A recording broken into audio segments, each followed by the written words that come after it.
Bonjour, bienvenue à mon premier podcast, une lecture qui a changé ta vie. Donc aujourd'hui, je reçois Hugo Dubé, qui est mon premier invité, qui a accepté gentiment de jouer le jeu avec moi pour briser la glace. Je l'ai invité parce que Hugo est un ami et on a fait plein de discussions autour des livres ensemble. Donc, je dois vous avouer là, que je savais que ce serait relativement facile avec Hugo, qu'il y aurait de la jasette, puis qu'on pourrait parler de plein de choses. Je pense que c'est mission accomplie. Donc, nous avons parlé de 4 livres aujourd'hui. On a parlé de Why Café, Les 4 accords Toltec, Devenir super conscient et Être en pleine conscience. Donc, le but de mon podcast, si j'ai décidé de partir ça, c'est que je voulais qu'on puisse parler des livres qui ont changé notre vie. Donc, parfois, on a un livre qu'on va lire, puis on se dit, il y a une phrase, un chapitre, un paragraphe, et on sait qu'après la lecture de ça, il y a quelque chose qui vient de changer, une perception, une prise de décision, peu importe. Donc, j'avais le goût de présenter le livre de cette façon-là. Comme je m'amuse à dire, j'avais le goût de présenter le livre comme une œuvre d'art. Donc, parfois, ça fait la même chose avec une chanson qu'on va écouter, avec un tableau qu'on va voir. On est comme « wow ». Puis, comme je disais tantôt, il y a quelque chose qui vient de changer en nous.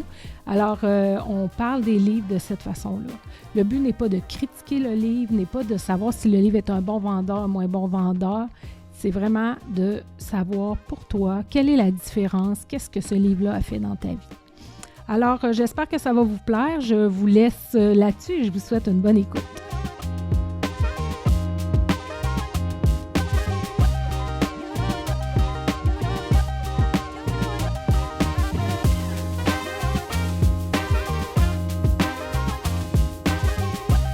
Donc, ce podcast est une commandite de la librairie du Portage. Je me présente, j'ai sauté cette étape précédemment. Je suis Valérie Lavoie, propriétaire de la librairie du Portage. Alors, vous faites le lien maintenant pourquoi la librairie du Portage commandite le podcast.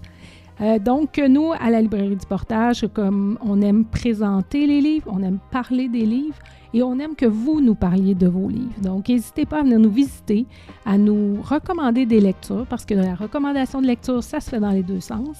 Et à venir nous voir, ça va nous faire plaisir. Nous sommes situés au centre commercial à Rivière-du-Loup et également sur le web au librairieduportage.com. Bonjour Hugo. Bonjour. Alors, merci d'avoir accepté d'être à mon premier podcast. Bien, ça me fait plaisir. D'ailleurs, tu brises la glace. Tu es venu souvent dans mes entrevues, alors ça me fait vraiment plaisir d'être ici. Parfait, super. Donc, aujourd'hui, on va parler de livres qui ont marqué ta vie. Dans ton cas, toi, il y en a 4. Ce qui était le fun et amusant, c'est que quand on s'est mis à discuter de ça au préalable, tu sais, on se connaît bien, fait que j'avais suivi tes lectures. On voit une belle progression dans tes lectures. Donc, ça va être intéressant de présenter ça aux gens puis de voir comment t'es entré et par quel chemin t'es entré dans la lecture. Dans ton cas, c'est des choses qui sont en ce qu'on appelle, nous, en psycho ou en éso ou en spiritualité surtout. Donc, ça va être intéressant de voir ton chemin. Bien, je suis d'accord. Alors, t'es prêt? On commence? Prêt. Fait qu'on commence avec le premier? Oui. Le Why Café. Oui. Donc, en quelle année, te rappelles-tu? En quelle année tu as lu ça? J'ai lu ça, là, j'étais allé en République dominicaine, puis j'ai lu ça entre Noël et le jour de l'an. J'avais décidé de partir en voyage, puis je me souviens, fait que ça a chevauché de 2017 à 2018. Je m'en souviens très bien, parce que c'est un livre qui a marqué ma vie. Alors, c'est sûr qu'on s'en souvient des dates, normalement, quand il y a des trucs marquants. Est-ce qu'avant, tu avais déjà fait ce genre de lecture-là ou c'était ton premier livre qui t'a amené dans le volet spiritualité? Bien, c'est sûr que c'est je pense que je l'ai acheté à l'aéroport. C'est un livre qui est super vendu dans les aéroports partout dans le monde. Fait que je l'ai acheté directement à l'aéroport. Moi, je lisais pas avant. Tu sais, j'ai probablement un TDAH, c'était non diagnostiqué, mais c'est clairement, je dois avoir quelque chose de l'hyperactivité. Puis la lecture, pour moi, c'était une perte de temps. Fait que je lisais jamais ou pratiquement jamais. J'avais développé à l'école une technique où je lisais le début, quelques phrases du milieu, puis à la fin, je lisais la conclusion. Même dans les examens de lecture, là, je lisais même pas le texte au complet. Là. Pour moi, c'était une perte de temps. Fait que c'est vraiment ce livre-là qui a été un des premiers livres que j'ai acheté et que j'ai pris le temps de lire au complet. Ça se lit très bien, ce livre-là, d'ailleurs. Là. C'est quoi, 140, 150 pages, probablement? À peu près, oui, 140 pages. Ça se lit dans une semaine, là, tu fais la lecture de ça facilement.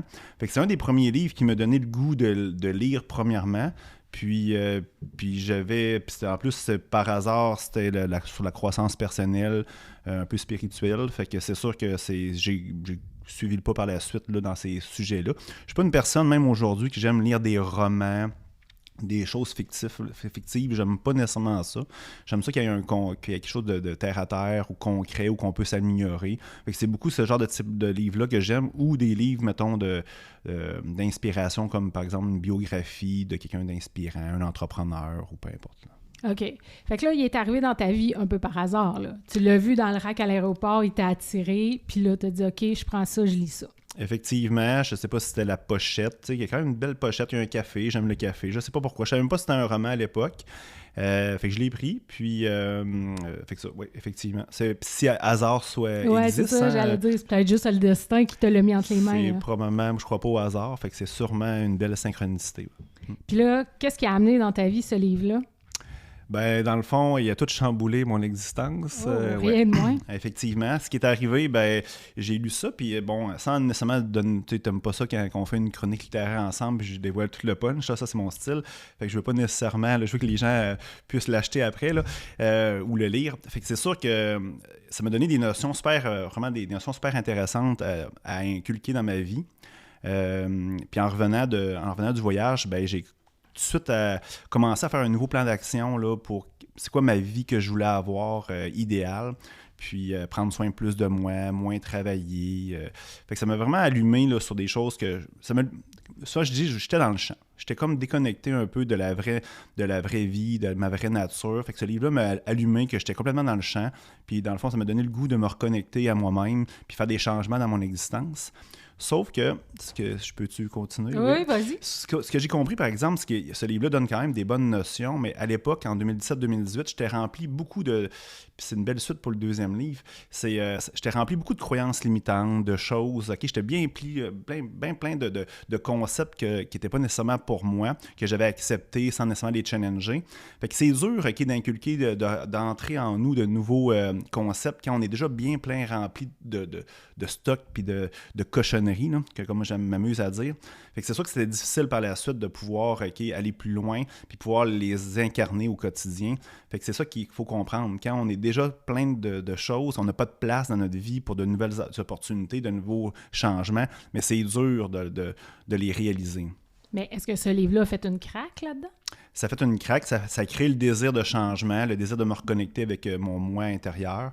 Puis après ça, ben, j'ai voulu mettre ça en action. Ça a été difficile, par exemple, mais c'est les autres livres qui m'ont vraiment aidé, effectivement. OK, on s'en va vers les autres livres. Je veux juste dire avant, parce qu'il y a 3 questions intéressantes dans ce livre-là. T'sais, le sujet du livre, c'est que le personnage principal est confronté à 3 questions qui sont « Pourquoi êtes-vous ici?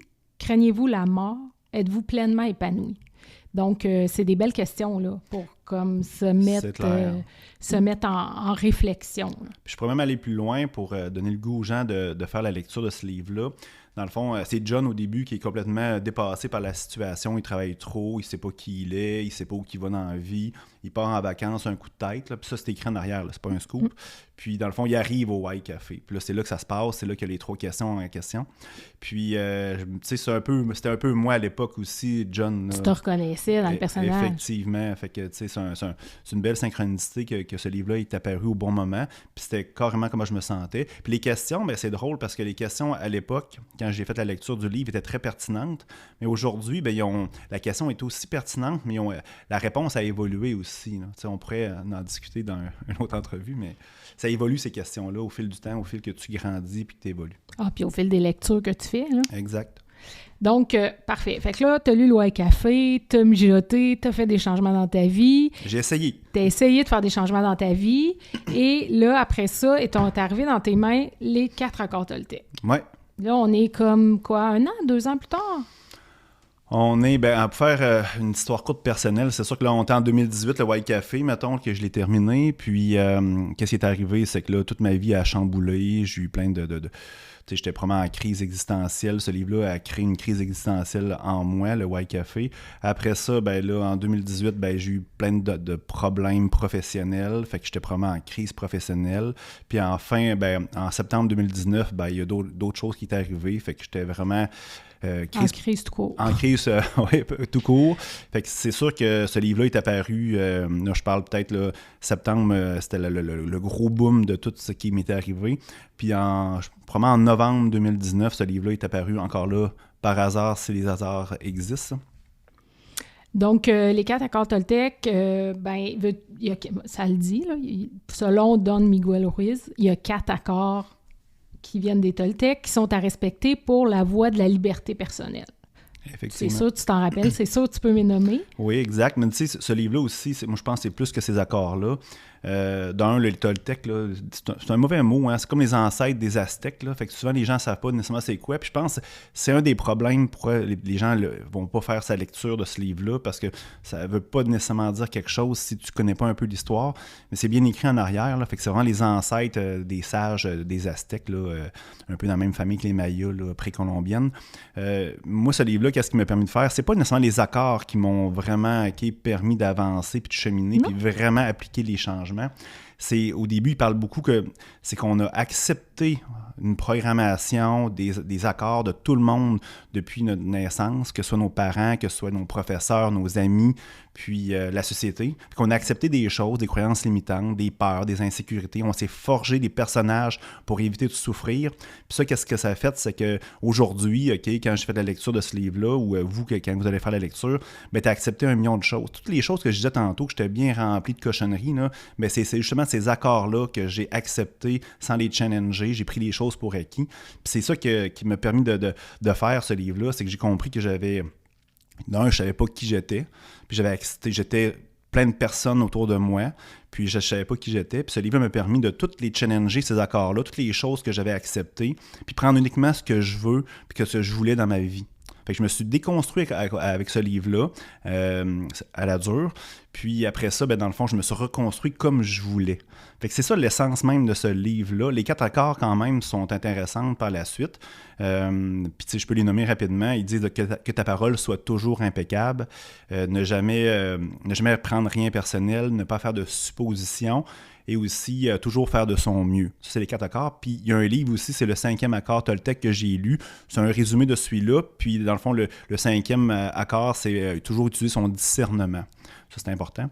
Fait que c'est ça qui est les 4 accords. Mais c'est beaucoup la technique de prendre puis de challenger toutes les choses qu'on voit dans notre société puis qu'on a appris dans notre enfance. C'est beaucoup ce livre-là qui m'a permis. Puis il y a quelque chose d'extraordinaire aussi au niveau du premier accord, que ta parole soit toujours impeccable. C'est bien dit dans le livre. Puis tu sais, le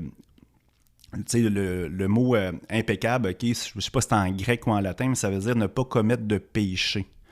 Fait que ça, c'est important. Puis quand on dit ce mot-là, c'est ça, c'est ne pas commettre de péché. Souvent, on oublie la signification des mots. Puis quand on regarde vraiment la signification du mot péché, là, même le mot péché religieux, là, ça veut dire ne pas commettre d'action contre soi. Fait que c'est pas tirer les cheveux de sa petite sœur, c'est pas voler, c'est pas faire une infraction, c'est faire des choses contre soi. Fait que les gens qui écoutent présentement, comment de choses qu'on fait contre soi au quotidien, on en fait plusieurs. Fait que ta parole soit impeccable, c'est pas faire de choses contre toi, contre soi. Fait que c'est celui-là. Peux-tu dire que cet accord-là, même si je comprends que la base du livre, c'est pas tant les accords que tu retiens et qui t'ont amené ailleurs, est-ce que c'est cet accord-là que tu dirais qui t'a le plus influencé ou qui t'a le plus parlé?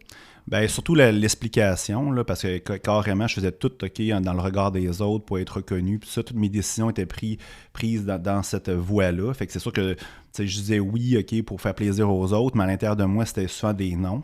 Fait que ça, c'est un péché en réalité. Fait que tous les accords qu'on a acceptés, toutes les choses qu'on a inculquées dans notre vie, les compromis qu'on a faits, c'est tous des péchés en réalité. Là. Envers soi. Fait que c'est ça suit toute l'explication du livre. Puis ça, c'est pas tout le monde qui lit ce livre-là de cette façon-là, par exemple. Fait que moi, c'est ça que je dis aux gens, c'est vraiment, prenez le temps d'accepter puis de challenger chaque chose que vous avez pris dans votre vie, des choses qu'on a pris pour acquis, que ce soit l'amour, l'argent, la société, peu importe. C'est important de toujours, les prendre en note puis les challenger, les analyser puis dire, c'est-tu pour moi, ou c'est ma mère, c'est mon père, cette chose-là. Puis ça fait toute une différence. C'est pas facile. C'est pas facile, mais la majorité des gens, tu sais, je fais du coaching, je fais des conférences, la majorité des gens ne savent pas qui ils sont. Ils sont quelqu'un d'autre. Fait qu'ils sont une multitude de personnages qui sont créés, puis souvent, sont leurs parents. Tu sais, souvent, les gens vont dire « j'ai des belles valeurs familiales ». franchement. C'est-tu tes valeurs à toi ou c'est les valeurs de tes parents? T'sais? Fait que souvent, les gens ne savent pas qui ils sont. Puis après ça, ben, comment tu veux genre être heureux dans la vie si tu es un personnage autre que toi-même? OK, bon, fait que c'est important. Fait qu'il a été important, ce livre-là. Là. Effectivement. Fait que je me suis déconstruit à la dure. Après ça, je me suis reconstruit d'une autre façon qui était carrément pas moi encore. Puis j'ai comme déplacé d'ego. Souvent, on voit un ego de performance d'entrepreneur. Puis je me suis reconstruit dans un ego super spirituel. Mon coach d'affaires s'amuse à dire que j'aurais fini avec une toge orange dans un monastère tibétain. Fait que là, je me suis rendu compte que c'était pas moi. Fait que là, j'avais appris comment me déconstruire. Fait que je me suis redéconstruit. Je suis parti à Istanbul. Je me suis déconstruit une semaine. Puis là, je me suis reconstruit vraiment comme je voulais. Puis qui j'étais en réalité. Là. Ah bon, parfait. Fait que là, on a lu les 4 accords Toltec. Oui. Là, tu t'es déconstruit. Ce que je trouve intéressant, là, puis tu sais, je vais le répéter parce que les gens l'achètent pour les 4 accords, mais le fait, tu as raison, qui explique super bien, il commence le livre avec ça, on prend plein de croyances de tout le monde tout le temps, là. Fait que c'est, tu sais, je disais, c'est pas tout le temps facile de décider, de challenger ces croyances-là, parce qu'il y en a qui sont confortables quand même, là. Mais c'est intéressant quand même de le faire, puis c'est vrai que ce livre-là nous amène dans cette réflexion-là. Effectivement. Donc, là, tu as lu les 4 accords Toltec, le temps passe, tu te construis, tu te déconstruis, tu te reconstruis, et là arrive le livre « Devenir super conscient » de Joe Dispenza. Oui. Comment ce livre-là est arrivé dans ta vie? Là, on change un peu de registre, là. Oui, effectivement. Puis c'est un livre costaud, là. C'est plus épais, mais costaud beaucoup. Costaud dans l'épaisseur, là, il est plus épais, mais dans le contenu aussi. Dans le contenu aussi. Là. Joe Dispenza, c'est un scientifique, là. Fait que les notions, tout ce qui est là-dedans, ben, dans le fond, c'est prouvé par des trucs scientifiques. Fait que le gars, il est reconnu mondialement comme un scientifique. Mais c'est un livre quand même très spirituel. C'est apparu par hasard encore là. C'est un petit peu plus subtil. Là. Je pense que quelqu'un sur Facebook, à un moment donné, il m'a demandé des suggestions de livres, puis il avait répondu ce livre-là. Je ne l'avais jamais lu, fait que je l'ai commandé, puis je l'ai eu en cadeau. Puis je me suis attaqué rapidement sur ce livre-là. C'est un genre de livre que tu lis genre 10 pages, puis tu as besoin de déposer, puis de réfléchir, parce qu'il y a beaucoup, beaucoup de choses. Si je dois résumer ce livre-là, parce que tu vas sûrement me poser une question là-dessus, c'est que c'est simple, c'est que le Joe, qu'est-ce qu'il fait? C'est qu'il fait des séminaires, lui, beaucoup, puis c'est beaucoup sur le contrôle de nos pensées. Ce qu'il dit, c'est que nos pensées se matérialisent. Fait que si on a des choses négatives dans notre tête, ben c'est sûr que ça va se produire. Fait que les gens qui ont peur, les gens qui sont insécures, ben c'est sûr que si tu as peur, exemple, de te faire tromper par ton chum, ok, ben c'est sûr que ça va se matérialiser, peu importe de la façon que ça va se faire. Fait que c'est ça qu'il dit, puis on devient accro aussi à des sentiments négatifs. Il parle beaucoup de la gestion du stress, de l'anxiété, puis il donne des exemples concrets de patients qui sont venus dans ces retraites, des gens là, qui, exemple, il y a eu des choses, un décès par exemple, là, des stress financiers, puis là, dans le fond, sont venus accro au stress, parce que tu sais, c'est comme un shoot de cocaïne ou de drogue, et, le stress, souvent, notre corps se transforme en mode survie, puis ça génère des trucs, je ne suis pas un scientifique, là, mais ça génère des trucs en nous, puis on devient accro à ça, puis on développe des maladies. Puis on vient accro aussi à la souffrance. Puis dans le fond, souvent, les gens, ils sont victimes. Ah, mais moi, là, genre, j'ai pas la vie que je veux parce que dans le fond, j'ai eu ci, j'ai eu ça. Puis les gens deviennent accros à la souffrance, puis ils génèrent autour d'eux autres de la souffrance. Fait que dans le fond, ils donnent des trucs. Puis comment guérir de maladies. Toutes les maladies, selon lui, c'est généré par nos pensées.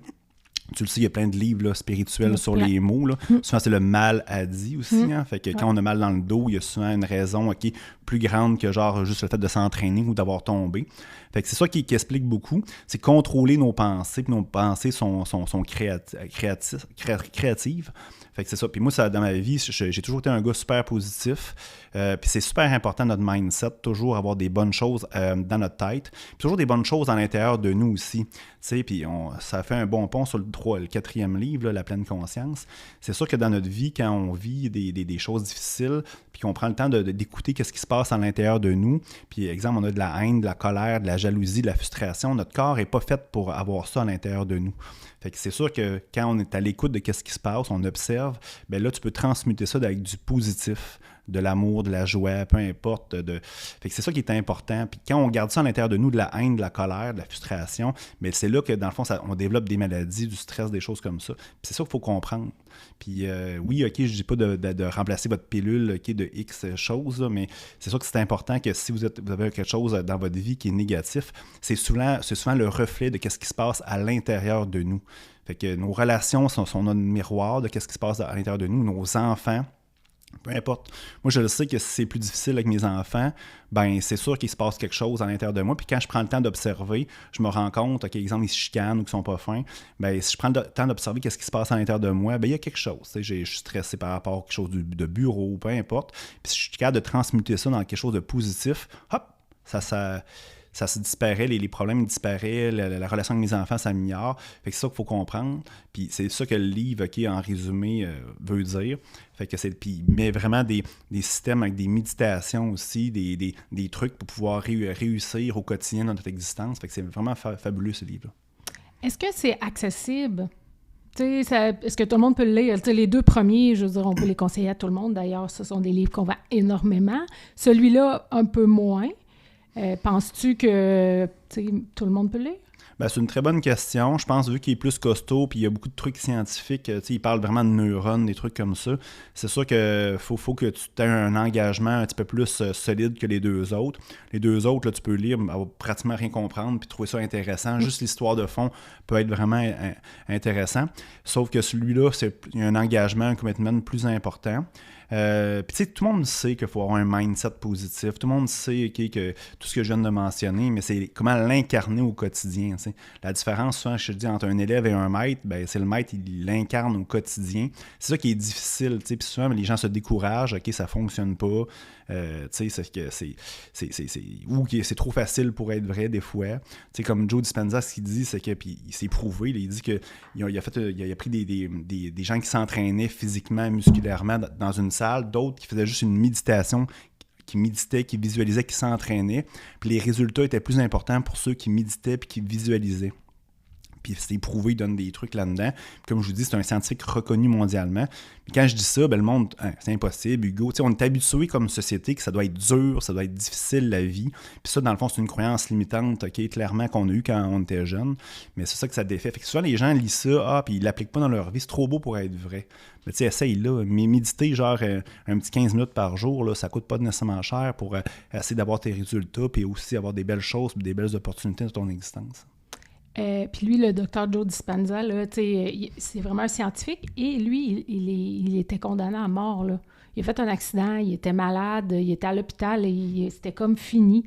Et par la force de ses pensées, et il a tout appliqué à lui, ce qu'il enseigne maintenant dans ses livres. Il est revenu à la vie, puis maintenant il va super bien, puis il fait des conférences partout dans le monde. C'est ça qu'il enseigne souvent dans ses retraites et ses séminaires. Puis tu sais, il fait une référence sur une madame là-dedans qui est là présentement à travailler pour lui en plus, comment il l'a transformé. C'est la fameuse madame qui a eu un deuil, des stress financiers, a eu plein de maladies pendant quasiment 20 ans. Puis à la fin, elle n'était même plus capable de produire de la salive, là, juste pour dire, elle était plus capable de marcher. Puis là, elle est allée dans sa retraite, puis ça a pris comme 2 ans avant que son dernier symptôme disparaisse. Puis c'est ça que les gens doivent comprendre. Tu peux pas prendre 20 ans de stress, de mauvaises habitudes, puis penser que ça va se guérir en 30 secondes ou en lisant juste un livre. C'est l'incarner, puis ça prend du temps. C'est ça qu'il faut être. La patience est de mise là-dedans. La patience que la rigueur. Effectivement. Parce qu'il ne faut pas t'arrêter. Mais là, tu nous as toujours pas dit qu'est-ce qui a amené dans ta vie, là? Qu'est-ce qui t'a amené à changer? Tu nous as parlé des 2 autres, mais lui, qu'est-ce qui t'a amené à changer? Ben, tu sais, le premier, ça fait une craque, comme on peut dire. Le deuxième, ben, j'ai challengé, puis je me suis construit comme je voulais. Puis l'autre chose, ben, ce que j'ai fait, c'est que je me suis bâti un mindset positif, puis avec le contrôle de mes pensées, contrôle de ce qui se passe à l'intérieur de moi. Fait que j'ai attiré des choses merveilleuses à l'extérieur de moi, tu sais. C'est vraiment ce livre-là, qu'est-ce qui m'a permis de faire. Puis c'est un peu ça, genre, tu sais, c'est marqué transformer sa vie et accéder à l'extraordinaire. Ben, c'est ça que ce livre-là me procurait. J'étais quand même bon là-dedans quand même, mais tu sais, j'attirais des choses. Des fois, si tu as des mauvaises pensées, tu vas attirer quand même des choses dans ta vie, mais du négatif. Ce livre-là m'a aidé beaucoup à dire, ben là, il faut que je mette du positif, puis transmuter le négatif en positif. OK, parfait. Fait que là, tu arrives, tu lis ce livre-là, là, tu prends conscience de tes pensées, puis sûrement que ça t'a amené à prendre encore plus conscience de tes pensées? Ben, beaucoup plus. C'est sûr que c'est facile à être conscient de tout, dans notre vie, quand on médite le matin ou quand on est en forêt seul ou peu importe, sur une plage en train de lire un livre, c'est facile à être en pleine conscience. Mais c'est dans le brouhaha de la vie qui est beaucoup plus difficile. C'est ça le 4e livre qu'on va parler tantôt. C'est ça. Fait que tu peux bien avoir des notions comme dans ce livre-là, mais après ça, le défi, c'est l'incarner au quotidien, dans le brouhaha de la vie. Quand tu te fais klaxonner en voiture, quand ta conjointe qui t'engueule le matin parce que, je sais pas, XY chose, ou tu as un problème au bureau, ça, c'est plus difficile. Mais c'est ça que le 4e livre va me donner, fait qu'on en parlera quand tu vas être prête. On s'en va au 4e livre d'abord. Donc, le 4e livre, le livre de Osho, « Être en pleine conscience, une présence à la vie ». Oui. Lui, tu l'as lu récemment, si je ne me trompe pas. Ouais, c'est un livre quand même costaud aussi, là, tu sais, c'est sûr que... Il a l'air tout petit, là. Ouais, mais 4-5 pages, tu mets un chapitre, puis tu prends 2-3 mois, des fois, à computer ou à l'appliquer, là. J'exagère peut-être à 2-3 mois, mais c'est un livre qui m'a pris peut-être 1 an à lire, facilement, là. OK. Ouais, facilement. Il venait te challenger? Il m'a challengé. Sur quoi il te challengeait? C'est fou, il fallait que tu l'intègres. Il y a beaucoup de contenu, puis là, c'est Osho, mais il y a une multitude d'autres livres sur la pleine conscience, là. Lui, je l'ai aimé parce que pour moi, ça m'attirait beaucoup, mais c'est pas nécessairement c'est le contenu qui m'a beaucoup plus inspiré. Mais c'est ça, c'est que je me rendais compte que j'avais beaucoup de connaissances dans mon existence. Beaucoup de connaissances, peu importe, je parle pas de mathématiques, je parle plus des connaissances dans le être et non pas dans le faire. D'ailleurs, ce qui manque beaucoup dans les écoles, c'est ça. Ils demandent beaucoup à faire. Puis dans notre société, on est beaucoup dans le faire, mais on est rarement dans l'être. Fait que, en étant adulte, on n'a pas appris à être, on a appris à faire. C'est sans doute une raison pour laquelle il se lit tellement de livres dans ce sujet-là. Effectivement, t'as amplement raison. Fait que dans le fond, c'est ça. Fait que j'avais beaucoup de connaissances, mais j'étais pas capable de les intégrer dans mon quotidien. Oui, quand j'étais tout seul en forêt. Fait que ce livre-là, je me suis rendu compte que j'aimais beaucoup être seul parce que j'étais capable de justement contrôler et être la personne que je voulais quand j'étais seul avec moi-même. Ou avec mes enfants, ça allait super bien. Mais avec autrui ou au bureau, des choses comme ça, c'était beaucoup plus difficile. C'est justement le brouhaha de la vie, le quotidien qui était... C'est là que c'est difficile d'intégrer toutes ces belles connaissances-là qu'on est allé chercher. Puis c'est pour ça que les gens ne sont pas capables souvent d'intégrer ça aussi dans leur existence, qu'on ne vit pas en pleine conscience. On est toujours sur le pilote automatique. On avait beau savoir nous redéfinir avec un peu, mettons, comme les 4 accords Toltec, mais après ça, notre vie quotidienne nous ramène toujours sur notre pilote automatique, les personnages qu'on a créés. Puis ça, on le fait inconsciemment. On le fait, il arrive quelque chose, OK, on se fait couper en voiture, on va klaxonner, puis c'est un personnage, peut-être c'est notre père qui faisait ça quand on était jeune, peu importe. Fait que ce livre-là donne beaucoup des trucs, OK, pour comment être en pleine conscience tout le temps. Puis après ça, faire tes choix en pleine conscience. Fait que c'est ça. Moi, ce que je dis souvent aux gens, c'est pas écrit nécessairement dans ce livre-là, mais je dis souvent, c'est dit de même, mais c'est écouter qu'est-ce qui se passe à l'intérieur de nous tout le temps. C'est ça, j'allais dire, c'est quoi pour toi la pleine conscience? C'est l'observation. C'est l'observation de qu'est-ce qui se passe à l'intérieur de nous, c'est à l'écoute, puis l'observation aussi de qu'est-ce qui se passe à l'extérieur de nous. Puis ça, on le fait pas. Absolument, on est sur le pilote automatique, puis on réagit. Fait qu'on observe. Fait que moi, je te donne un exemple. Il y a 2 semaines, j'ai rencontré des gens, puis bon, il y a quelque chose qui est venu me chercher, probablement une des blessures, OK, ça serait un livre peut-être à discuter lors d'une prochaine chronique, les 5 blessures qui nous empêchent d'être nous-mêmes. Bref, c'est super bon, ce livre-là. Fait que c'est souvent, c'est venu chercher une blessure. Fait que là, OK, bon, je suis comme triste.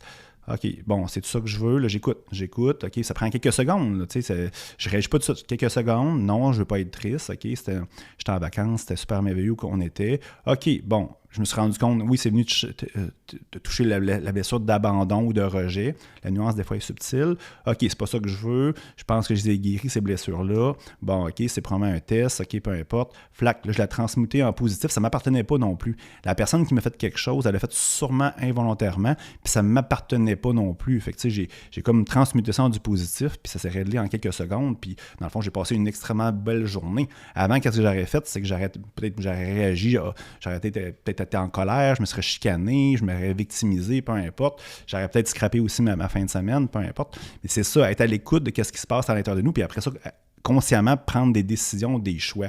La même chose, on a plein de distractions dans notre quotidien, là. T'sais, pourquoi les gens ne réalisent pas leurs objectifs? C'est qu'ils ont 1 million de distractions. Souvent, les gens, ils ne savent pas qui ils sont, ils ne savent pas où ils vont, mais ceux qui le savent, OK, ils se font distraire. Fait que, en étant en pleine conscience, OK, bon, moi, j'ai un des amis qui veut m'inviter à souper. Bon, je sais qu'ils prennent de l'alcool.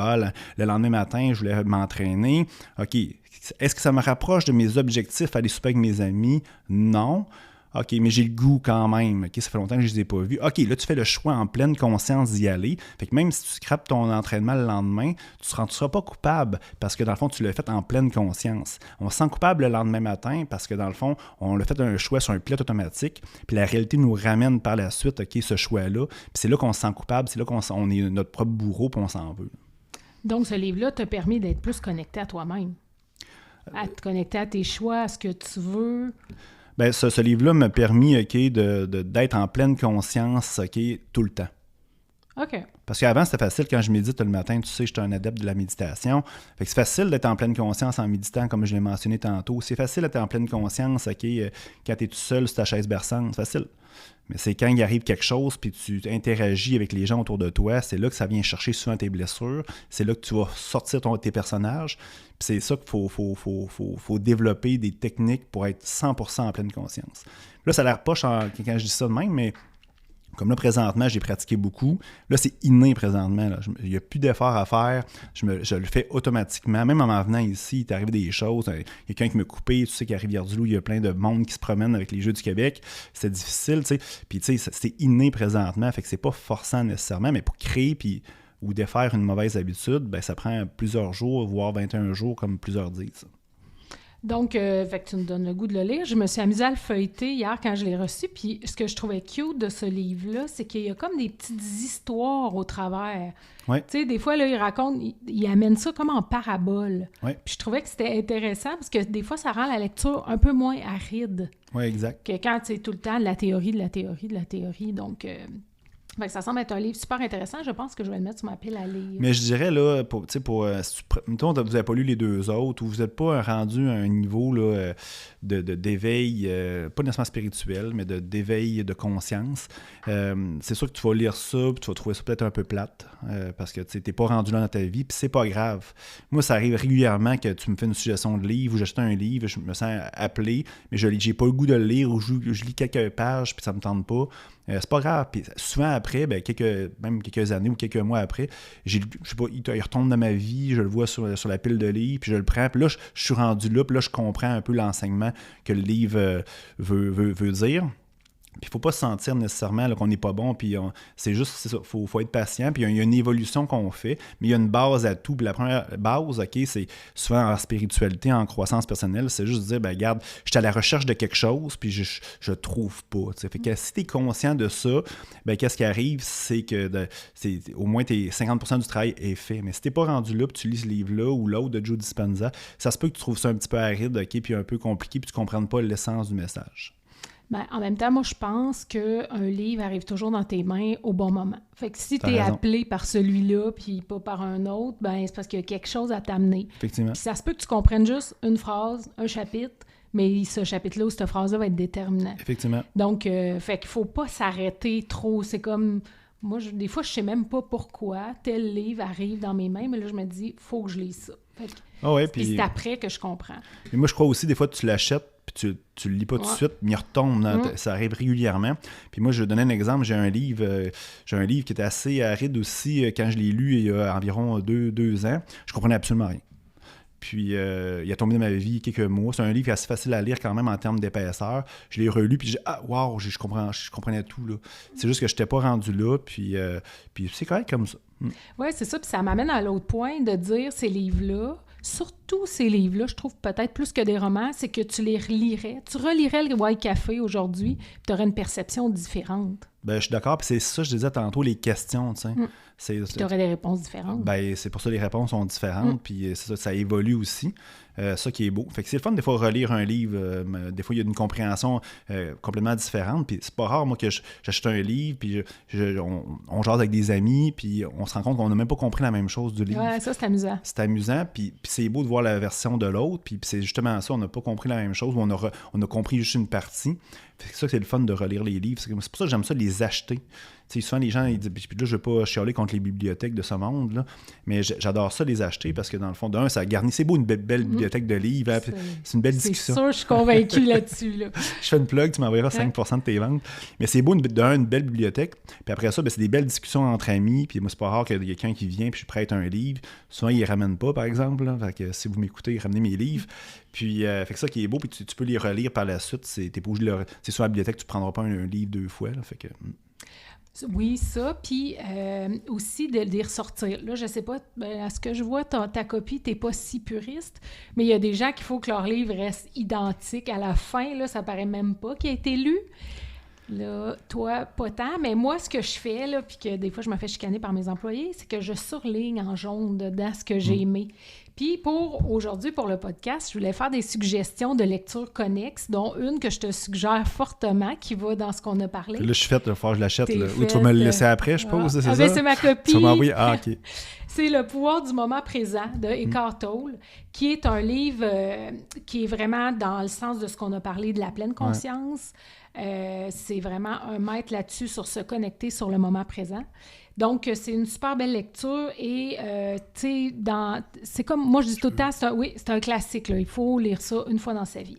C'est un bel exemple de ce que tu disais. Moi, la première fois que je l'ai lu, je l'ai trouvé un peu tough à lire. J'étais comme, « OK, je suis pas sûre que j'ai tout compris. » Mais là, je l'ai ressorti aujourd'hui pour les besoins, puis je me suis dit, « je pense que je suis due pour le relire. » Et en plus, ben c'est ça, comme je disais, moi, je surligne dedans. Fait que là, je m'amusais à lire ce que j'avais surligné. Il y a de ça plusieurs années, là. J'ai lu ça fait au moins 10 ans.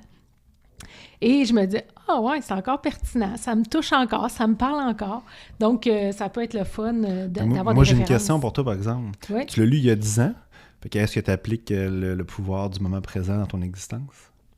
C'est pas parfait. Des fois oui, des fois non. Tu sais, je veux dire, on a bien beau dire, puis tu dis oui, je suis en pleine conscience, là, mais c'est pas parfait comme rien dans la vie. Des fois, on l'échappe, là. Fait que des fois, je suis comme, oups, ça glisse, mais j'essaie de me ramener. Et comme je te disais, peut-être que je suis due pour le relire aussi. Peut-être, mais tout est parfait dans l'imperfection, Valérie. Exact. Donc, je te fais cette suggestion-là. L'autre suggestion que j'ai pour les gens qui nous écoutent, parce que je sais que toi, tu le connais déjà, ce livre-là, mais c'est, je trouve, un livre fabuleux de Christophe André qui est médité jour après jour. Je trouvais que c'était un beau livre à présenter parce que tu as parlé aussi beaucoup de méditation. Donc, au fil de tout ton... Tu ne nous as pas trop dit quand la méditation est rentrée dans ta vie, mais je sais qu'au fil de toutes ces lectures-là, un jour, la méditation est rentrée dans ta vie. Puis ça, là, c'est le meilleur outil pour vivre dans le moment présent puis être en pleine conscience. Donc, je trouve que ce livre-là de Christophe André est une belle porte d'entrée.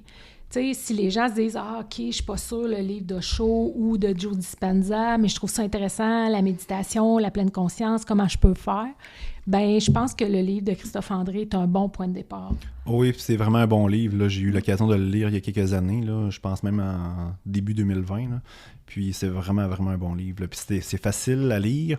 Je ne sais pas si la tienne est imagée. Là. Je pense que la mienne, il y a plein d'images en plus. Ouais, c'est ça. C'est vraiment un beau livre aussi. C'est un livre aussi que tu peux consulter. Là. C'est un incontournable. Puis Christophe André, là, je pense que c'est le top au monde, là, en tout cas dans le monde francophone au niveau de la méditation. Là, fait que... Oui, c'est ça, exact. Fait que j'avais le goût de suggérer ces deux livres-là. Merci beaucoup. Ça fait plaisir. En terminant, j'ai des petites questions, Raphaël, sur tes habitudes de lecture. Oui, vas-y. Histoire de mieux connaître. On a parlé un peu, mais comment tu choisis tes livres? Ben moi, souvent, tu me fais des suggestions, fait que c'est mais ça. Quand ils viennent pas de moi? J'ai beaucoup d'amis où on parle beaucoup de lecture, mais souvent ça vient beaucoup dans mes méditations. Je sais pas si c'est genre de la canalisation ou peu importe, là, mais souvent c'est un sujet, fait que là, après ça, je fouille un peu, je trouve un livre, puis souvent je te demande de l'acheter par la suite. Là. J'aime bien ça, genre acheter localement. C'est facile d'acheter chez Amazon tout ça, là, mais j'aime ça le plus souvent possible, l'acheter localement, c'est important. Puis, souvent, c'est des idées, des thèmes qui pop, soit dans mes méditations, soit je marche puis je trouve quelque chose. C'est la thématique, souvent, qui va être ton point de départ. Exact. Puis, j'adore ça. Puis souvent, vu que je suis beaucoup dans le livre, tu sais que Facebook nous fait des suggestions aussi. Bon, ça fait qu'il y a plein de... Tu sais, c'est des hasards de la vie, si on appelle ça des hasards. C'est beaucoup comme ça. Ouais. Tu lis combien de livres? Par mois ou par année? Est-ce que tu l'as déjà décompté? Est-ce que tu écris les livres que tu lis? Oui, moi, c'est sûr, ma bibliothèque sont là, fait que c'est un bon rappel. Moi, je dois lire facilement 2 livres par mois, facilement. Là, je suis un petit peu moins assidu. J'ai voyagé beaucoup dernièrement aussi, là. Mais normalement, c'est facilement 2 livres par mois. Puis aussi, je marche beaucoup, je fais beaucoup de plein air, fait que j'écoute des audiobooks en plus. Fait que c'est pas rare que j'ai, mettons, 5 lectures et audio en même temps. Fait que j'adore ça. T'es ce genre de lecteur-là qui commence plusieurs livres en même temps. Exact. T'es polygame. Exact, polygame, juste pour la lecture, puis pour faire de rumeurs. Puis je suis beaucoup en déplacement en voiture aussi, fait que souvent j'écoute des audiobooks, mais je rachète toujours le livre après. Fait que souvent j'ai des livres neufs que j'ai jamais feuilletés parce que j'ai écouté l'audiobook. Puis qu'est-ce que je voulais dire par rapport à ça? J'ai quelque chose de super intéressant. Je sais pas. Je continue mes questions. À quel moment de la journée t'aimes lire? T'en as parlé un peu pour les audiobooks, mais quand t'aimes ça t'asseoir avec ton livre? Moi, j'ai toujours, tous les matins, dans ma routine du matin, je fais toujours la méditation, visualisation, affirmation, lecture, écriture. Fait que je lis toujours une dizaine de pages par jour. J'aime ça avant de me coucher. À place de gosser sur l'électronique ou écouter des... Moi, j'écoute jamais la télévision. Fait qu'à place d'aller sur mon cellulaire, je vais lire quelques pages aussi. J'aime ça aussi quand je fais des retraites, mettons, je suis en vacances, je vais à l'hôtel, des choses comme ça. En voyage, j'adore ça. Dans l'avion, tout ça, j'adore ça, lire là-dessus. Mais à tous les jours, c'est inclus dans ma routine de la journée, ça c'est sûr et certain. Et est-ce que, peut-être dans ton type de livre, ça s'applique moins, mais est-ce que tu as déjà eu des émotions en lisant un livre? Tu sais, est-ce que tu as déjà pleuré? Es-tu déjà parti à rire? As-tu déjà été chamboulé au point de faire comme « Oh là, je suis pas bien, je vais serrer le livre ». C'est sûr, au début à l'époque du White Café, puis c'est pas, je n'ai lu d'autres après, là, dans le même style que le White Café. C'est sûr que quand tu lis un livre comme le White Café, puis tu te rends compte que tu es complètement dans le champ, là, c'est sûr que c'est pas cool comme émotion. Là. Tu l'as senti physiquement que ça dérangeait. C'est comme une claque d'en face. Fait que c'est sûr qu'au début, j'étais dans le déni. Fait que c'est sûr que défaire ça, c'est dur. Mais par la suite, là, quand de plus en plus que tu évolues là-dedans puis tu évolues personnellement, mais c'est peu importe ce que le monde te dit, ce que tu fais la lecture, tu es capable de le prendre correctement. Puis surtout, si ton objectif, c'est de grandir, évoluer, il n'y a plus rien qui peut t'affecter par la suite. Quand tu comprends aussi que ça ne t'appartient pas ce que les autres disent de toi ou qu'est-ce qu'il y a dans le livre, ça va super bien. Mais c'est sûr que, là, vu que la craque est ouverte, puis je ne dis pas une craque, là, c'est vraiment ouvert, vraiment beaucoup, c'est sûr que l'information passe beaucoup mieux, là. OK, parfait. Oui, des fois, ça arrive avec des livres comme ça, comme tu dis, ça va plus nous déranger ou nous challenger. Par contre, des fois, quand on lit des romans, il arrive quelque chose au personnage principal, puis là, ça va venir nous toucher autant qu'un film, là, où il va arriver quelque chose de drôle, puis on va éclater de rire. Mais dans ce type de livre-là, peut-être que ça se prête un peu moins, là. Ouais, moi, c'est pas ça. C'est pas que je lis pas les romans. Je trouve que pour moi, c'est une distraction. Puis je sais qu'il y a des gens qui aiment ça, puis c'est bien correct. Moi, j'aime mieux, mon roman, c'est ma vie, tu sais. Fait que je suis l'acteur principal, puis je m'amuse à écrire une belle histoire. Ah, c'est parfait. Merci beaucoup, encore une fois, de t'être prêté au jeu et de nous avoir fait découvrir plein de lectures super intéressantes. J'espère que tu retiendras ma suggestion du pouvoir du moment présent. Oui, c'est certain.